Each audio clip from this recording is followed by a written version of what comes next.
Assalamualaikum warahmatullahi wabarakatuh.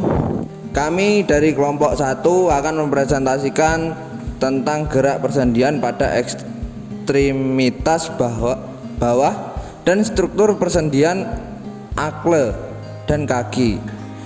Di sini kami beranggotakan ada 4 orang.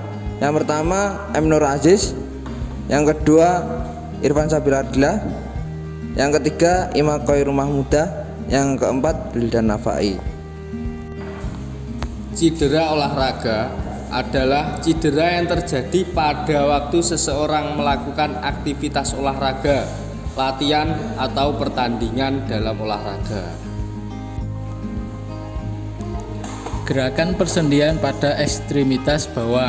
Pertama, sendi lutut adalah bagian dari rantai kinetik ekstremitas bawah yang sangat berhubungan dengan segmen sendi di bagian proksimal dan distalnya, yaitu persendian lumbopelvik, hip, kompleks atau LPHC, serta sendi kaki dan pergelangan kaki.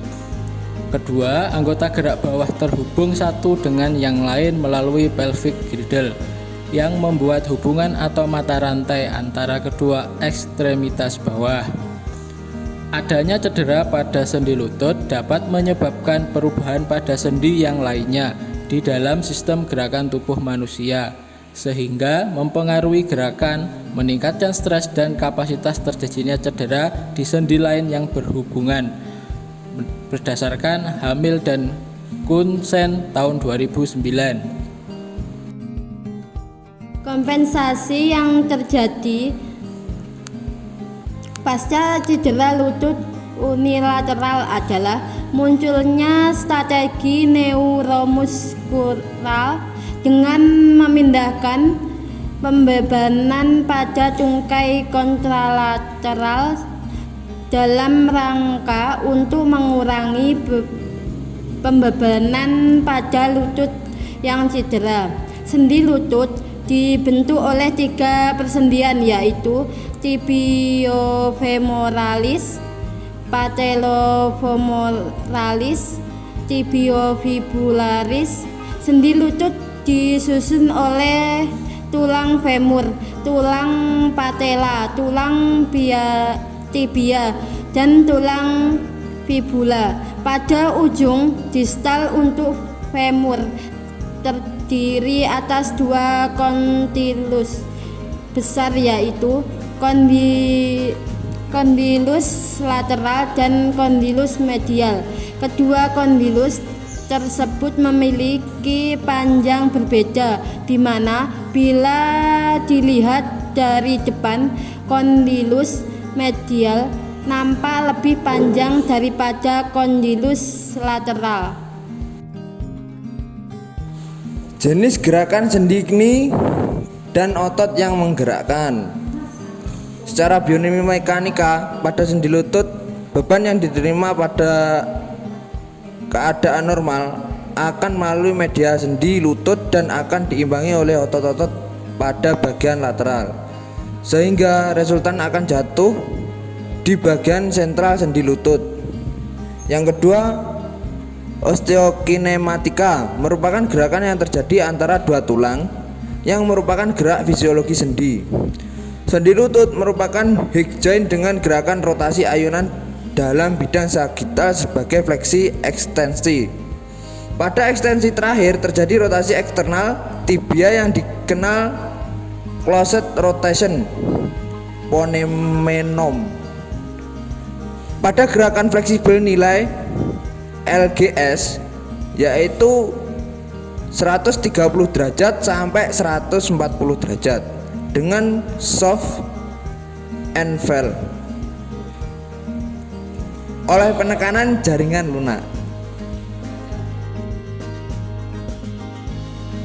Antrokinematika pada sendi lutut di saat femur bergerak rolling dan sliding berlawanan arah. Di saat terjadi gerak fleksi femur rolling ke arah belakang dan slidingnya ke depan. Saat gerakan ekstensi femur rolling ke arah depannya, slidingnya ke belakang. Jika tibia bergerak fleksi ataupun ekstensi, maka rolling maupun sliding terjadi searah.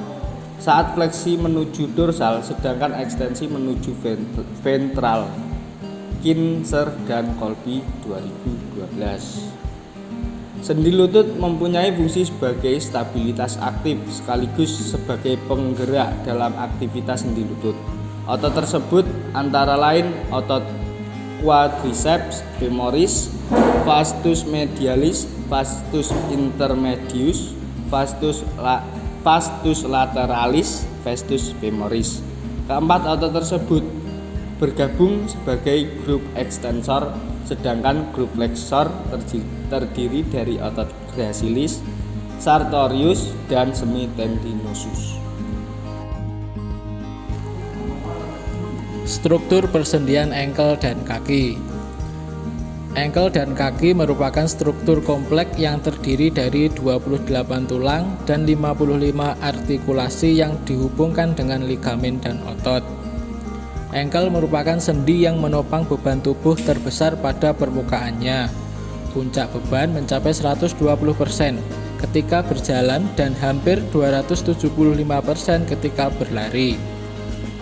Sendi dan ligamen berperan sebagai stabilisator untuk melawan gaya dan menyesuaikan ketika aktivitas menahan beban agar stabil, berdasarkan Dutton tahun 2012. Gerakan sendi engkel dan kaki dan otot yang menggerakkan. Sendi engkel terbentuk dari struktur yang kompleks seperti tulang, ligamen, dan otot. Struktur tersebut yang memungkinkan sendi engkel menjadi fleksibel dan mudah beradaptasi dengan lingkungan. Fleksibilitas ini dibutuhkan karena kaki bersentuhan langsung dengan tanah dan harus dapat beradaptasi ketika berubah posisi. Fungsi otot sangat berpengaruh terhadap fleksibilitas tersebut. Otot pada kaki dibedakan menjadi 4 macam, yaitu 1. Otot bagian anterior, 2. Otot bagian posterior, 3. Otot bagian lateral, 4. Otot bagian dalam. Sekian presentasi dari kelompok kami. Ada kurang lebihnya mohon maaf. Wassalamualaikum warahmatullahi wabarakatuh.